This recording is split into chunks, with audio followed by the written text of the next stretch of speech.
పార్వతీపురం మన్యం జిల్లా కురుపాం నియోజకవర్గంలో ఏనుగులు బీభత్సం సృష్టించాయి. కురుపాం మండలం జరడలో 4 ఏనుగులు, కొమరాడ మండలం మార్కొండపుట్టిలో 6 ఏనుగులు గుంపులుగా సంచరిస్తూ పంటల్ని ధ్వంసం చేశాయి.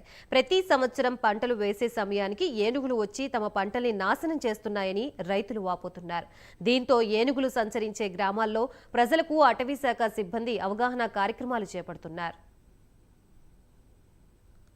పార్వతీపురం మన్యం జిల్లాలో చూసుకున్నట్లయితే చాలా ఏళ్ల నుంచి ఇబ్బంది పెడుతున్నటువంటి ఏనుగుల గుంపుని ప్రభుత్వాలు తరలించకపోవడం వల్ల ఇక్కడ రైతులకి చాలా అన్యాయము జరుగుతుంది. ఇటు పంట నష్టంతో పాటు ప్రాణ నష్టం కూడా జరుగుతుంది.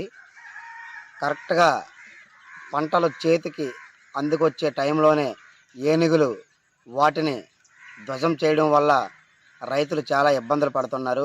దీని పట్ల ప్రస్తుతం నూతనంగా ఏర్పడినటువంటి ప్రభుత్వం ముఖ్యమంత్రి వర్యులు నారా చంద్రబాబు నాయుడు గారు, అలాగే అటవీ శాఖ మంత్రి వర్యులు డిప్యూటీ సీఎం అయినటువంటి పవన్ కళ్యాణ్ గారు, జిల్లాలో ఉన్నటువంటి మంత్రివర్యులు, స్థానికంగా ఉన్నటువంటి శాసనసభ్యులు అందరూ కూడా, జిల్లాలో ఉన్నటువంటి ప్రజాప్రతినిధులందరూ కూడా మానవతా దృక్పథంతో ఆలోచించి ఈ యొక్క ఏనుగుల్ని తరలించినట్లయితే ఇటు రైతులకి ఇటు ప్రజలకి కూడా ఎంతో ఉపయోగకరంగా ఉంటుందని చెప్పి మేము ఈ సందర్భంగా తెలియజేసుకుంటున్నాం.